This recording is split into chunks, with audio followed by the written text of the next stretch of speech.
welcome to yin. Today's yin is a little less restorative than normal. We're not going to be doing vinyasas or planks or anything, but we're still going to find ourselves in postures that get the blood flowing, the energy moving just a little bit differently than normal. I would like you to start today, if it's something that you can muster up the energy to do, to start seated. I know normally I say lay down and get really comfortable, and I still would love it if you would be super comfortable, but what I'd really like is for you to be seated, so you can be a little bit more at attention, a little bit more aware, and more present to yourself. So think about it as sitting up to give yourself that attention. You can be seated just like I am on the floor. It might be more comfortable for you to sit on a pillow or blocks or rolled up blankets. Legs can be any way you like, so they can be forward, kind of a diamond shape if you'd like. It can be tucked closer to the body, knees down. Just notice if that causes any sort of whispers or talking from the knees to you, for giving you any warnings, or there's any other way you could sit. If you struggle with kind of hunching forward, as most of us do, one option would be to sit up against a wall. Take your block that you've been using or whatever you've been using as a block and place it behind you where the lumbar is. Lumbar or sacrum, kind of depending on your comfort level, so you can follow the natural curvature of the spine, or you can give it just a little bit of oomph if you make it a little bit lower to the sacrum. I prefer mine at my lumbar. That way my curve is just kind of filled in against the wall, and it allows me to naturally bring my shoulders back, soften them down, and then find more of a supported yet upright stacked spine. And from here, we begin to settle. Allow the eyes to close and the body to just be where it is. If you still have some wiggles or some adjusting, go ahead and work through those. You feel like maybe your heel needs to be tucked or flesh needs to be moved and rearranged. Take your time. This is our centering. The time that we get just to drop into our practice, and also notice if there's any sort of expectations that you're holding. Anything that you are desiring to receive from your practice today.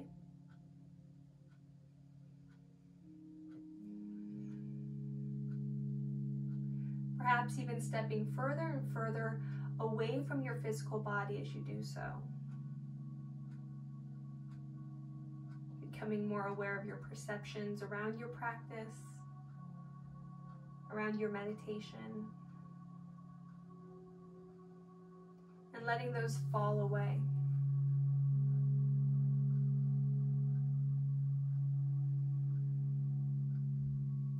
Observing yourself breathing and sitting peacefully.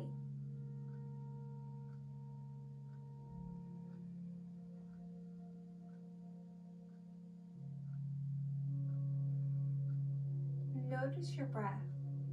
If it feels like there's a little bit of struggle to make it nice and smooth,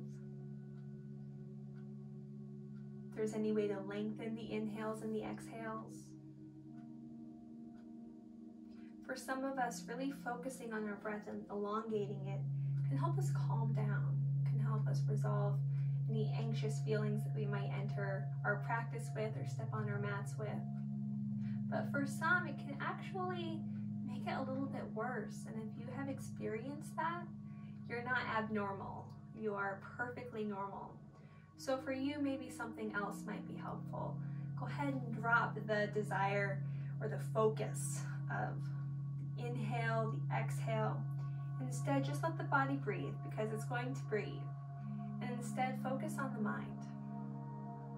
And with each inhale, allow yourself to say, I am, and then fill in the blank. Something kind, something that your best friend would tell you. And then on your exhale, repeat the same thing. At the bottom of the breath, allow there to be just a little bit of space to absorb, or perhaps to think of the next compliment, the next affirmation that you're going to give yourself. Inhaling, perhaps, I am resilient. Exhaling, I am resilient. Perhaps inhaling, I am creative. And exhaling, I am creative. Keeping this either a 2, 3, or 4-part breath, depending on how you feel. If the body would like those spaces, if the mind would like the spaces. Doing this by inhaling and exhaling, not giving much space between the breaths. That would be our 2-part breath. If you'd like a 3-part breath, inhale, repeating your mantra. Exhale with your mantra. And then at the bottom, give that space. Either, again, letting that mantra soak in, repeating it again, or giving that space the time to think about your next breath cycle and what mantra you'll say. For our 4-part breath, you got it. It's just like that square breathing. There's an inhale, pause, exhale, pause. Giving more time to repeat affirmations. If you can, or if you'd like, you can repeat the same thing, a true mantra, over and over, really letting it absorb. Or you can set a challenge for yourself. How many positive things can you say to yourself about yourself? Really building yourself up. This is called a Gatha meditation. And what it does is it helps establish Samavriti, same breath. So just like how sometimes we count our breath, maybe 4, 5, or 6 counts in and then the same out. This does that, but it does it intuitively. Keeping the same cadence of speech in our mind helps the same amount of time pass for the inhale and the exhale.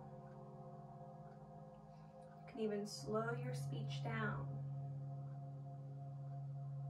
And that'll soften the body and elongate the breath. And at this point, you're only observing the breath as it moves with your mantra. You're not actively forcing air in and out. It's moving like a wave all by itself.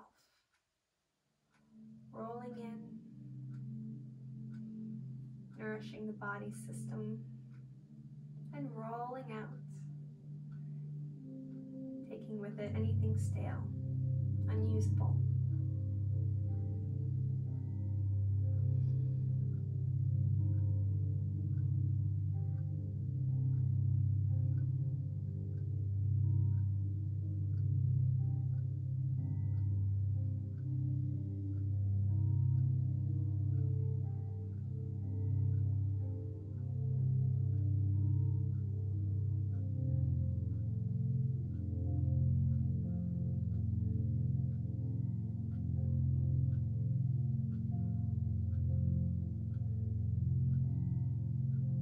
Noticing how this positive speech, positive thoughts are affecting the body, the emotional climate. Really easy in our everyday life to say, think, or feel negatively about ourselves.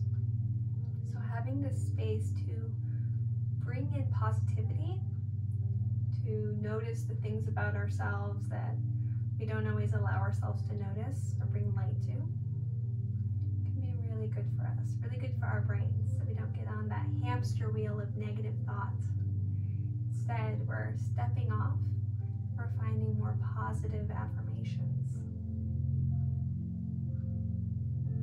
recognizing the good.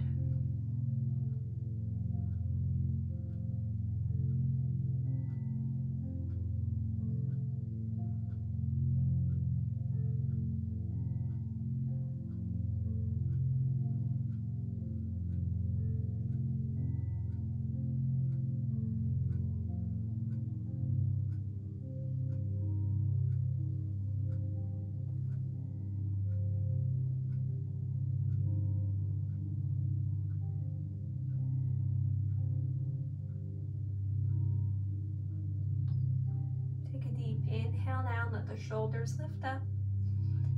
Then exhale, let them roll down. Blink the eyes open. Allow the body to begin to move just a little bit, maybe a lot. You can begin to move the chest, the arms, the wrists in circles.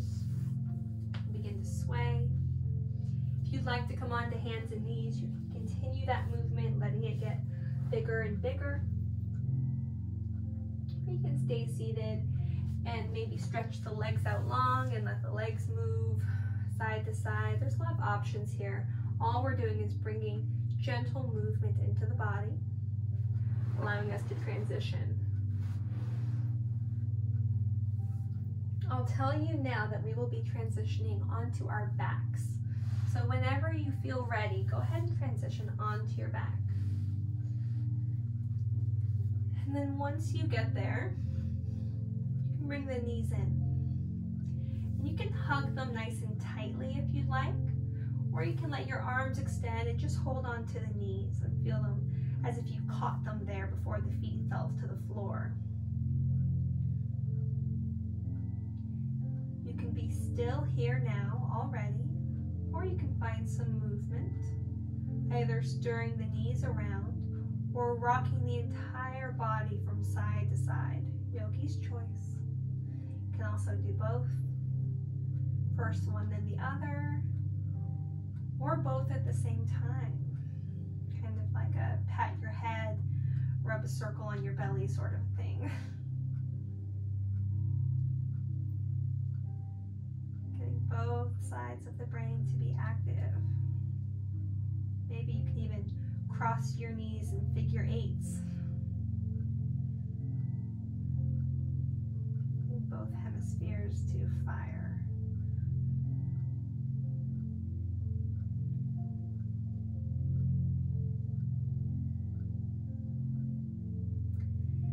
And then when you feel ready, allow yourself to be still in whichever position you've chosen, either arms extended, feet heavy to the floor, so there's a slight bit of wood element here happening in the shoulders. You might even feel it in the wrists.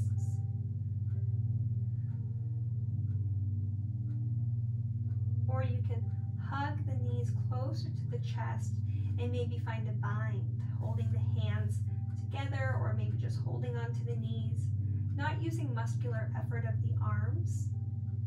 You can also use a strap, kind of to bind the shins. And allow the body to soften. The belly, the hips, the front of the pelvis.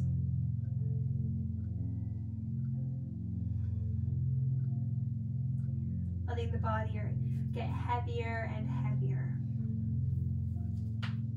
Still getting any wiggles out, any movement, before finding true stillness of the body.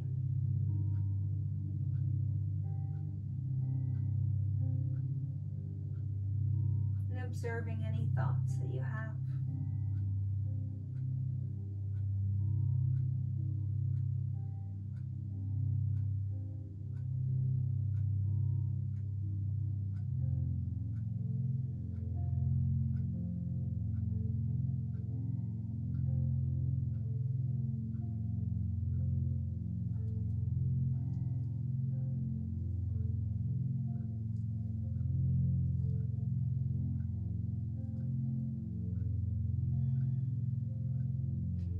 The option to stay exactly how you are, or to move into your happy baby, which is the next pose. So depending on how the body feels, you can begin to flex through the ankles and then bring the soles of the feet up towards the sky.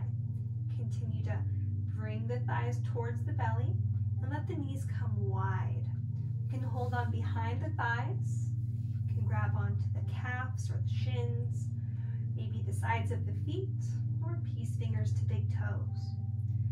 Letting, again, the soles of the feet shine up towards the sky, and then allow the tailbone to anchor down. So there's natural curves of the spine happening, little space between your lumbar.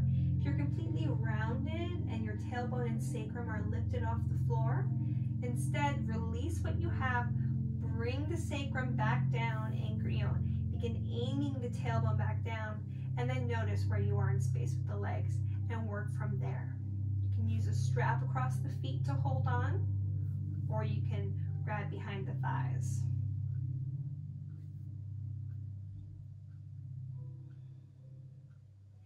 Imagine the back sides of your thighs trying to spiral towards you. And yet the body is soft.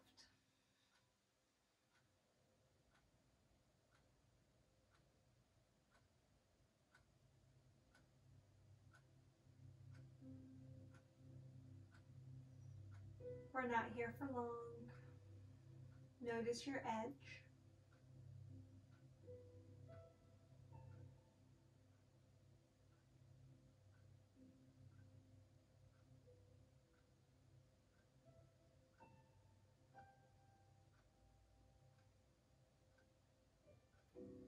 Take a deep breath in and a deep breath out. Soles of the feet together. Allow the sides of the feet to come to the floor and the knees to come wide. Finding a supine or reclined butterfly pose here. If you need to support the knees or the thighs with props, you certainly can do so. You can also place weight on top of the feet to help anchor the feet down, or you can do both. Just notice what the body needs and then respond to that need. Tuck your shoulder blades beneath you, allowing the collarbones to be a little wider. And then let the shoulders come away from the ears. Crown of the head reaching behind you. Let the body soften.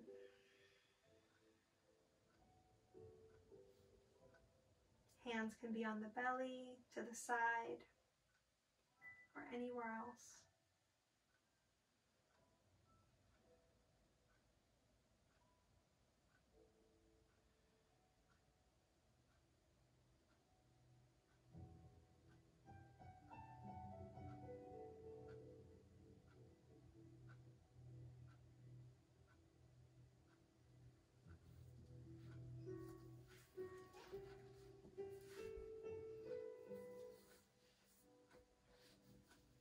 There was a quote that I read that I wanted to use for today's theming, and that is, reality is just one point of view. Which is interesting because when you think about it, reality is the truth, it's real, but it's still one perspective, one point of view.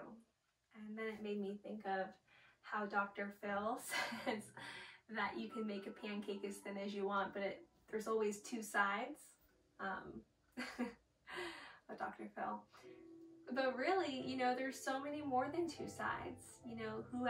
However many people are involved, there's that many points of view plus reality. So there's so many alternate realities for one situation even, that sometimes what can be really helpful is for us to step back and be observers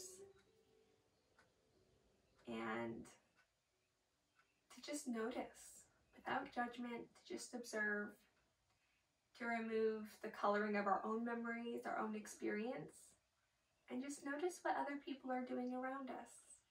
And then get curious, what might their point of view be in this situation?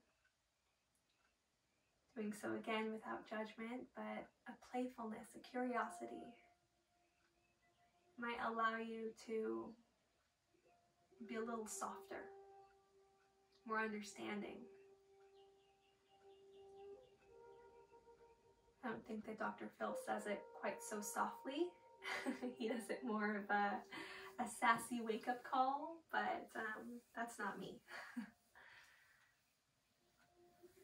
Go ahead and let your feet come flat to the floor, and then bring the knees in towards each other, feet wide on your mat, maybe even wider than your mat. To intensify this internal rotation, maybe even bring the toes in and the heels out.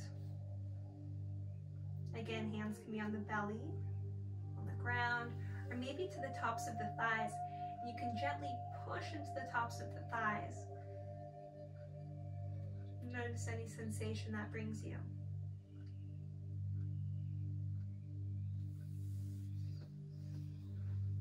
We can also bring in this awareness of there being multiple points of view other than just reality into our body, into our practice. So notice first the big muscles, the big sensations, the places of the body that are calling your attention. But then recognize that there's a lot more going on in every pose and every shape than what the mind initially perceives. So begin to look for those less obvious places.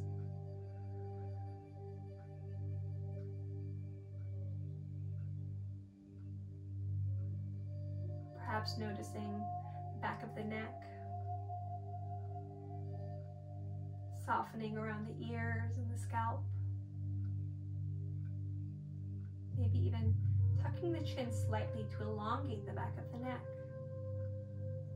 Seeing what difference that makes for your neck in the pose. You can also lift up all of your toes and then spread them wider. And give slight pressure into the toes as if you're trying to grip into the mat.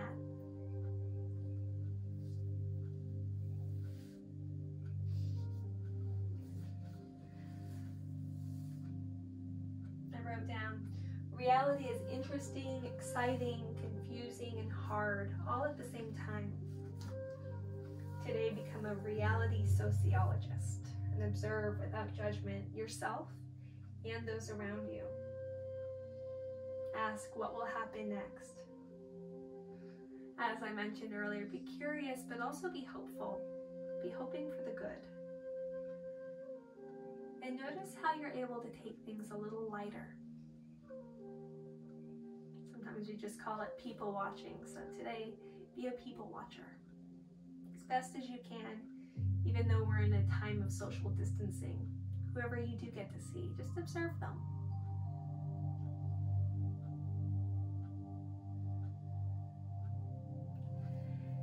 And now, go ahead and let both feet be flat again, hip distance apart, and reach the right leg up into the air. If you'd like, if you are really beginning to feel the back of that leg talk to you, light up, even feel stretch already, go ahead and intensify that. Hold on to the back of the thigh or use a strap around the foot and gently provide just a little bit of pull. Only finding the first edge.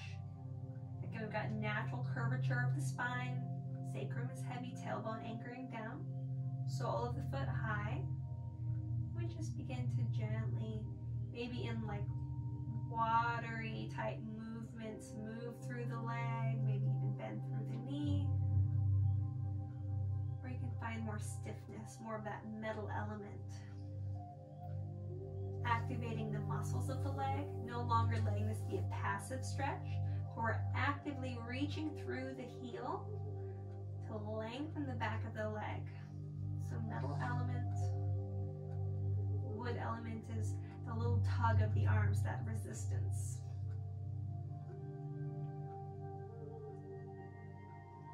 And we point and flex through the foot, stretching the top of the foot, back of the heel. And then cross that right foot in front of the left thigh. This is our reclined or supine deer pose. A lot of times you'll hear it called pigeon, but in the end this would be our supine deer pose. You can stay here where you are, or if this doesn't give you much edge at all, which is very possible, there's a couple different options, and we're going to work them in stair steps. So the first option is to bring a block under the left foot. So there's a little bit of elevation there, and what that does is that helps bring the shin a little closer towards your chest. Be mindful of the right knee again, noticing if there's any sensation that isn't normal, especially on the inside or the outside of the knee. from here. If you need more, if you still don't feel an edge, you're welcome to interlace the fingers behind the thigh or the shin. Noticing those ripples through the body, if it causes a chain reaction or a different reality for the body. If one little adjustment really changes your perception of the pose and how it feels. Taking this shape wherever you need to take it so that you feel an edge. And we'll give one final offering of a different variation of the pose, and it would actually be the true supine or reclined pigeon or swan. And what that looks like is a forklift under the foreleg of the right leg, and then a nice straight left leg. Now for me personally, this is beyond my first edge. I wouldn't do this in a yin class. I might do this in a vinyasa class when I wasn't holding it as long and when the intention was different. But for this purpose, for this class, I'm going to stay right here. It gives me about a 3 on a scale of 1 to 10 of intensity, and that's what we're looking for. The longer you stay here, the less you feel. Everything gets softer. That's how you know you found your edge and you're honoring it well.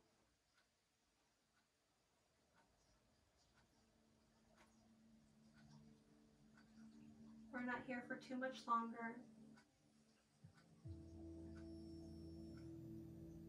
Take in all that you can take in.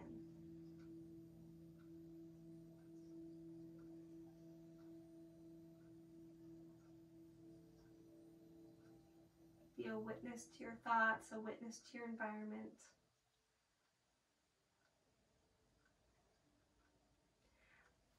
Allowing the left foot to come down if it wasn't down already. Again, stretching the right leg up into the air. If you'd like to take another hamstring stretch, you can. Or you can just very gently, very subtly allow the leg to cross the midline, not coming all the way down for a twist, just barely crossing the midline so that you're diagonal, but the right hip is still down. And then gently take that little bit of wood element, that little bit of metal element again. And you might feel through the entire right side of the leg from knee to hip some sensation. Option to move through the foot.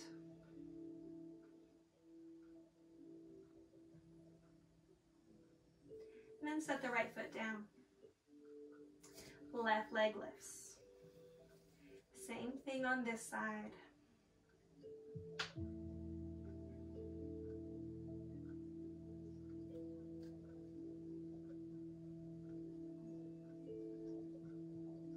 Be a witness to your experience.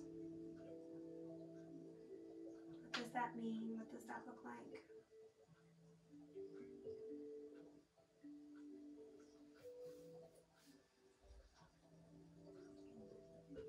Again, finding your edge wherever that may be.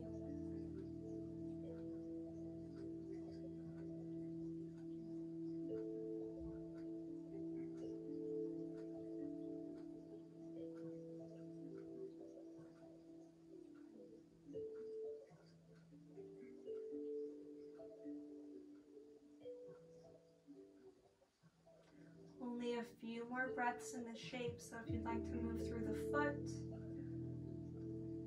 find a little more stretch you can, invite in some movement.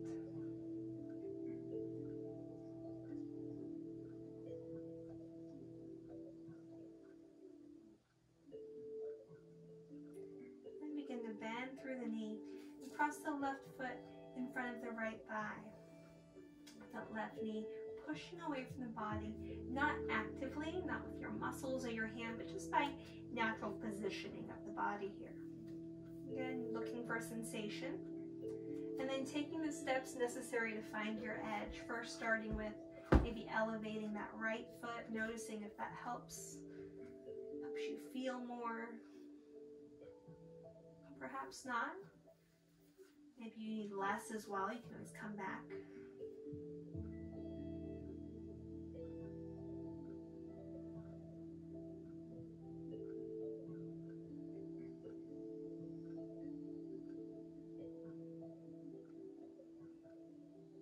Where can you be softer?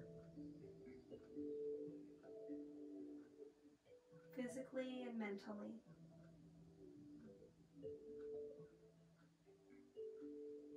Perhaps to be softer mentally, you need more of that Gatha meditation. Use your breath to bring in positivity about yourself.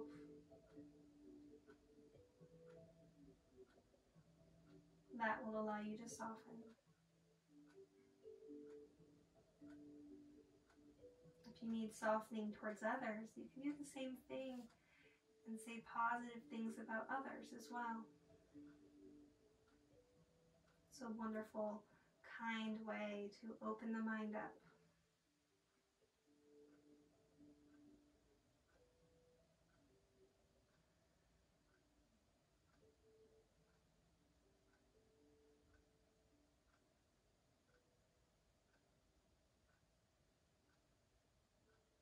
Right foot down to the floor, left leg up to the sky.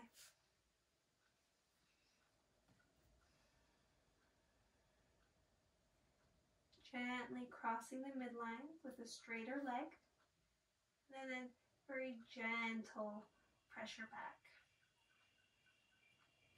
Feeling perhaps some sensation all down along through the left side of the leg. Noticing if flexing the foot intensifies that. And notice what pointing the foot as much as you can point it does. Or does that send little, not lightning bolts because that's a little much, but maybe laser lights or attention. I think of lightning bolts because it's this beautiful imagery of zap, zap, zap. You know, and that's kind of how it feels, zap, zap, zap.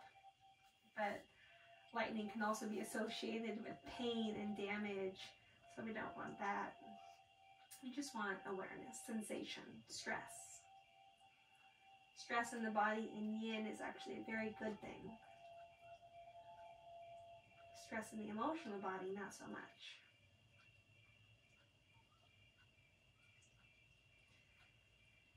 And now dropping the foot down. Swaying the knees from side to side. Perhaps reaching the arms up overhead, letting the torso stretch. Noticing if you need to hug the knees in again or stretch the legs long and get as long as you possibly can. I'm going to tell you that we are going to be getting on our feet to stand. Now, if standing is something that doesn't work for you, your alternative is going to be a seated forward fold or caterpillar pose. You're going to do this with your hips as high as they need to be for your low back to feel good. And you're going to have your knees as bent and supported as they need to be. Okay, and we're not worried about where we can reach, what we can do. We just want to have a full body, nice sensation in the fold. So this stretch isn't just for the backs of the legs. It also stretches through the buttocks, through the low back, maybe even through the mid back. If you tuck your chin and let your head hang, you might even feel it through the entire spine, like you have a beach ball that you're hugging onto and just molding yourself around. If standing works for your body, I'm going to have you, even if, if you are physically able to stand, I would like you to stand, not if it works for your emotions right now. Sometimes it's good to challenge ourselves. So let's go ahead and shift our energy. Instead of staying low and slow to the ground, we're going to plant our feet at least hip distance apart, maybe wider on the mat.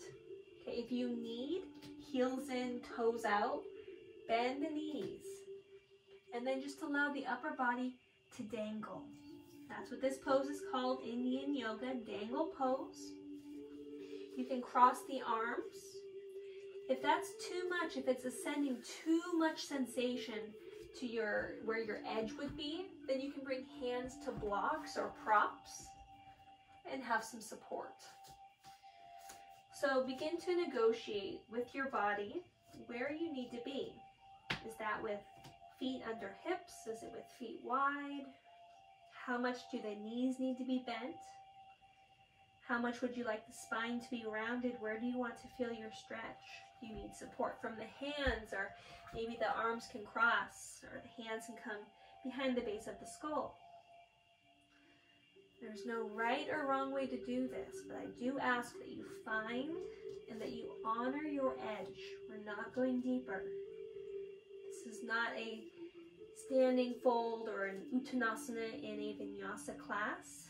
This is dangle in a yin class, so we're looking for a lot less sensation.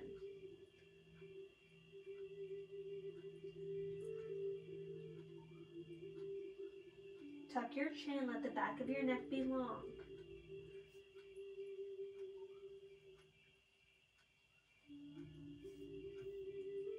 If you find yourself kind of just moving with what your body's intuitively doing, readjusting, moving through the toes, the feet, that's a good thing.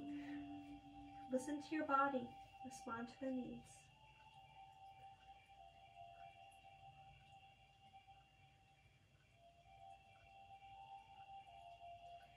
And then once you feel yourself in this pose, I'd like you to begin looking for those alternate realities, those different perspectives or points of view of your body.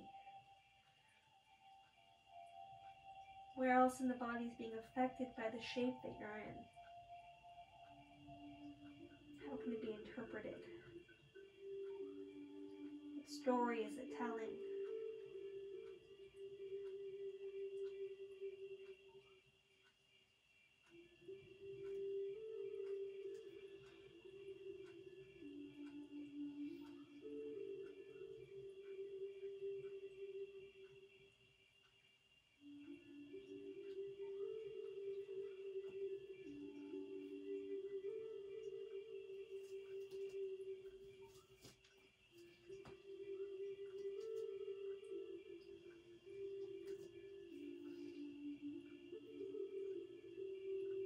One way I thought that this theme could apply to us, not just on our mats, but in the world that we're living in today, is, have you noticed how the information that you receive, even on the same exact topic, the exact same scene or situation, can be told so differently depending on which news channel you're watching?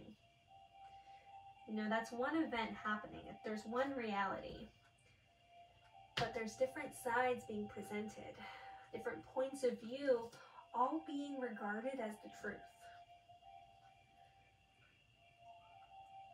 So think about it as a pancake with many sides.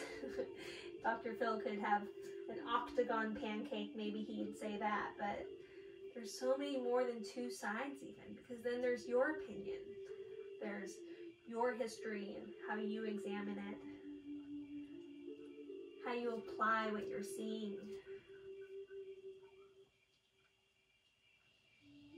It can also happen not in big modern news stories that are happening in our current events, but it can also happen with our friends and our family, you know, with our partners. How many times have you had a totally different experience than the person you were with? You hear their side and you think, what? How did you arrive at that? It's their reality versus your reality. One reality, many points of view. Allow yourself to observe the variations.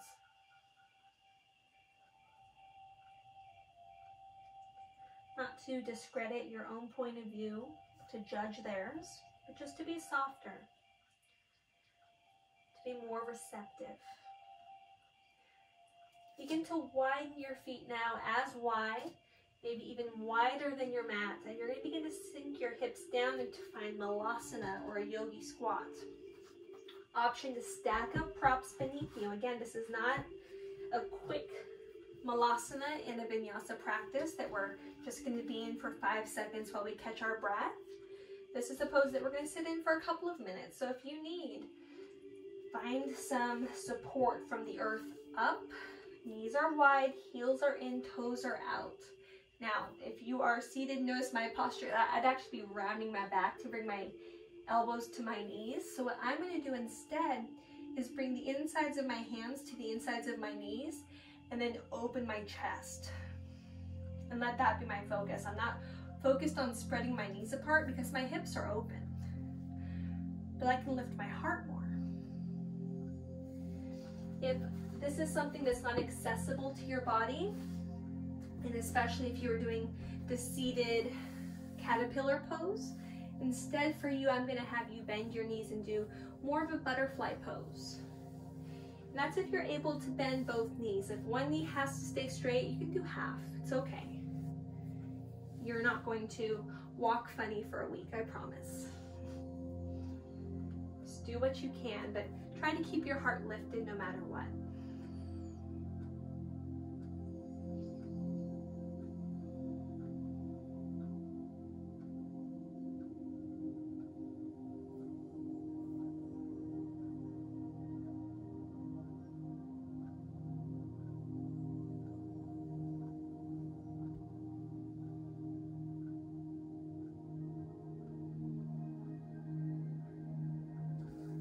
Mentioning to soften, to think of other perspectives, to be receptive. I'm sure it's been said so many times, but there's another quote that I really like to represent this, and that is that only soft earth will absorb the rain. Only soft earth will absorb the rain. So when we can be soft, when we can be receptive, we can truly begin to allow perspectives, other people that aren't our own, to absorb. We can become more open-minded. And then, as a consequence, more aware, more awake,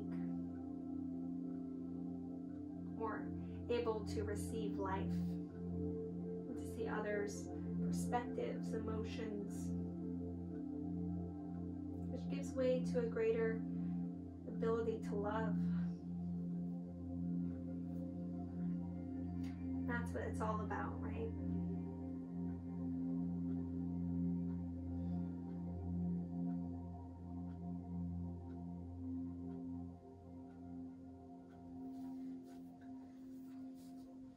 From your malasana or from your butterfly pose, if you're in your malasana and it's something that you can do just to remove your blocks and have a seat, go ahead. It may be easier for you to actually press into the hands and lift the hips. You can move a little bit that way, and then you can come back down to the ground. Our next pose is going to be a heart melt pose. So that's puppy pose and vinyasa style yoga. You have an option to do a child's pose instead. So depending on where you want to go with this, either a child's pose or a heart melt. You can do either with support or without. So that supported child's pose looks like this. Supported heart melt would look something like this. Or maybe something like this.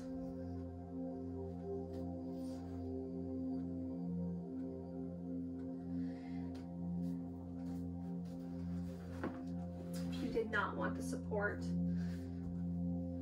just allowing the body to be heavy towards the ground in any of these shapes that I'm demonstrating.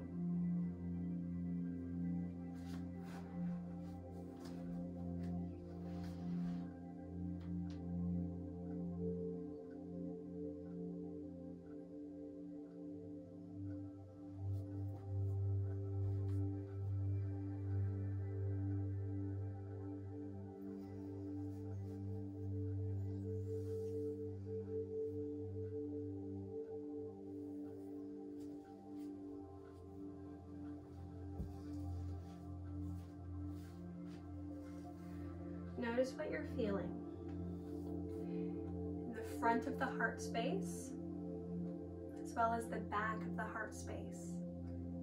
And it doesn't have to be just this little tiny dot area. It can be radiating, it can be big. After all, if you're in your heart melt, you probably feel a lot through the upper chest, the shoulders, maybe even the upper back. In your child's pose, you feel maybe some closing in there, some heaviness, some pressure into the bolster or the ground or your legs. But think about both sides of the body. You can either toggle back and forth, front of the body awareness to back of the body, or maybe you can let both sides breathe in and out together, fluctuating, moving. Try to be aware of the front and the back of the heart space in whatever shape you're in. Noticing how it moves with the breath. What kind of energy, color you can imagine in that space. If there's movement of that, maybe a swirling or vibrating or pumping, pulsating action.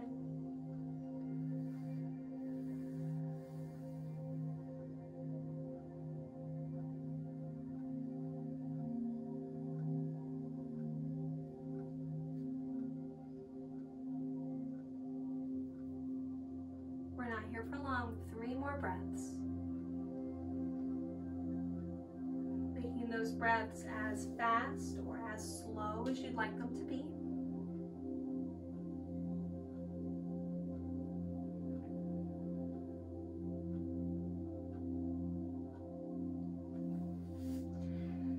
And then finding yourself in a tabletop. We are going to do one version of a dragon on each side. So if you need to find some movement, some hip dips from right to left, or circles, or even some cat-cows to flex and extend through the spine, you're more than welcome to do so. But when you're ready, I'm going to have you bring that right foot forward and let the hands either come to blocks framing that foot or to the ground. Notice if you'd like to bring that left knee back a little more. Okay, there's no right, there's no wrong. So if that front knee is forward right where you left it, you're pretty stacked. So the hip is pretty much over that back knee and the front knee is pretty much over the front ankle. And you can stay right here if this feels like an edge for you.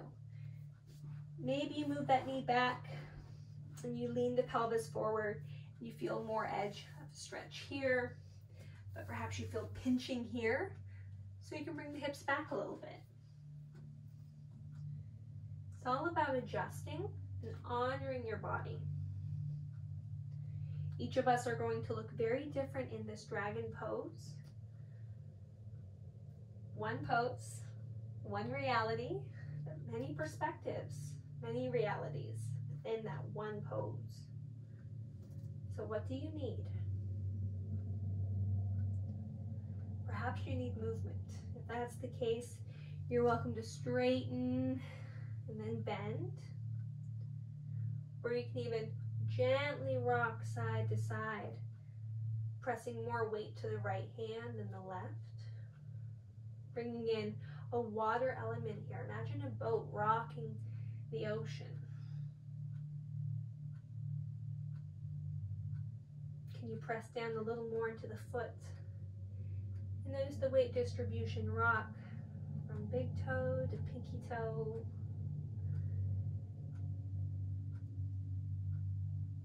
Side to side. And we're not here long, it's already time for the other side. So go ahead, bring that knee back. Notice what you need. Maybe you need to lean the pelvis, straighten through the legs. Maybe press the hips all the way back. Maybe big circles, finding both. In one direction and then the other.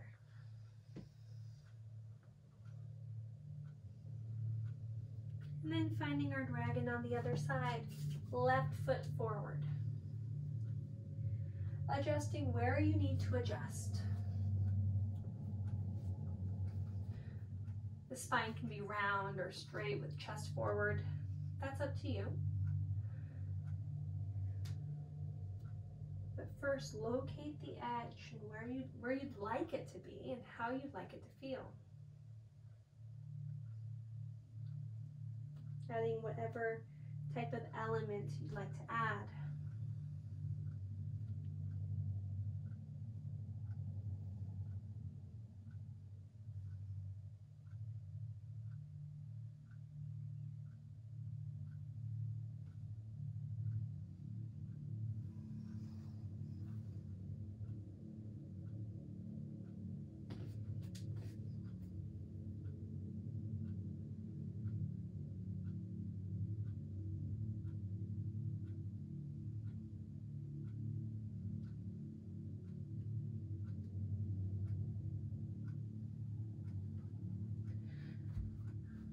Again, perhaps maybe rocking side to side very gently.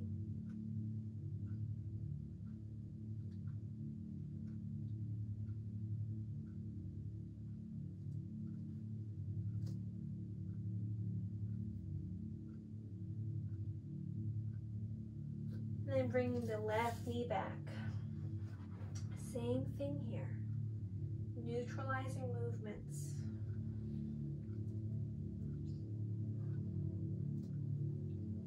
Releasing energy through the energy channels or the hoses that we kinked. Allowing everything to move freely.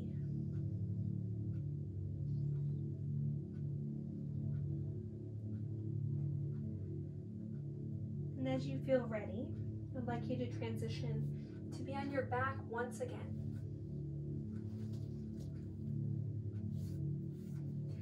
And once you get on your back, stir the knees around, hands on top of the knees, pulling the knees into the chest, and then stirring big circles, knees together in one direction, then the other. Notice now if the effort is of the arms, if you're using the arms to stir the knees around like big soup pot. And now take effort away from the arms, let them just be support, and notice that it's the hips and the low belly stirring the knees around. Shift your perspective, shift your energy and your effort.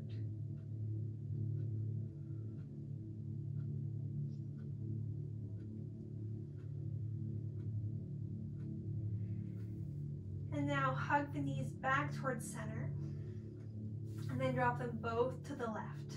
We're not going to be in these twists for very long, so just enjoy the time that you have there.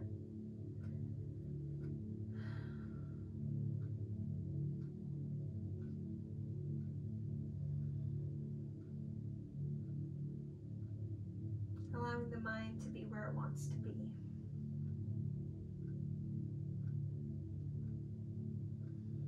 Perhaps there's something that your deeper knowing, your inner wisdom is trying to tell you.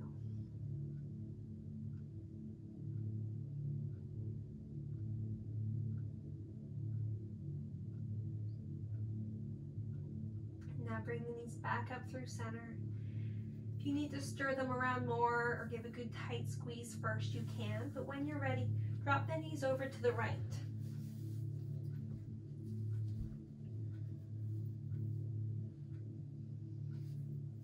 As I was reading through the sutras, I found some that really aligned so well with the theme. I'd like to share those. So Yoga Sutra 143 can be translated as saying, when we are fully present and are not colored by our memories, the object or moment of present is understood. 144 continues to say, examination and insight allow us to understand subtle things.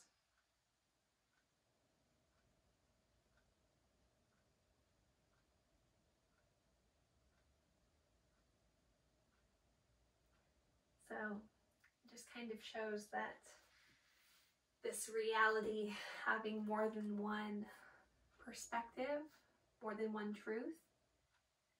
Dr. Phil's, thin pancakes still have two sides. Those aren't new concepts. They're very, very old. Patanjali wrote them in his Yoga Sutras, and I would I would go to say that they extend far, far back, deeper in time. But we have to learn them, we have to learn it before we can practice it. So whenever it's an idea that comes to you, that's when it can become applicable to you. Go ahead and bring your knees back to center. And begin to extend your arms and legs. Setting up for Shavasana. If you'd like to use props beneath you to get super duper comfy, I would support that. I would suggest that. Something for beneath the back, something for under the knees, and hopefully maybe even a weight for the low belly or a blanket to cover the chest or the lap. You can make pillows, allowing the chin to tuck slightly, softening at the temples.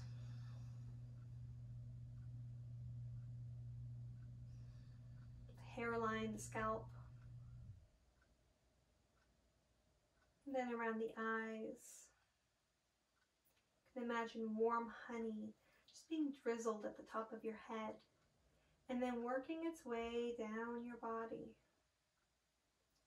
I'd like you to work on this on your own. Imagine each place in the body that you can relax individually from top all the way down through the toes.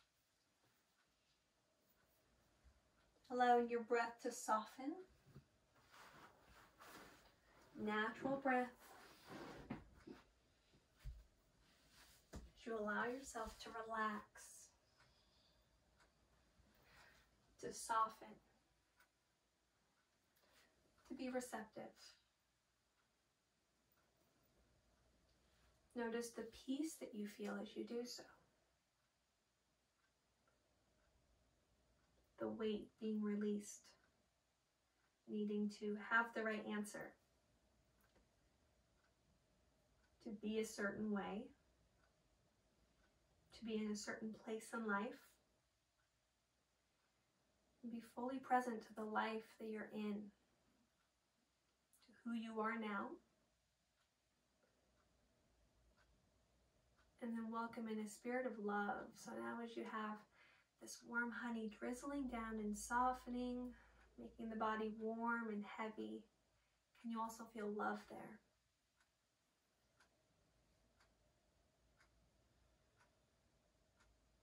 Inhaling, I am love. Exhaling, I am love.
allow yourself to stay just as you are for as long as you'd like.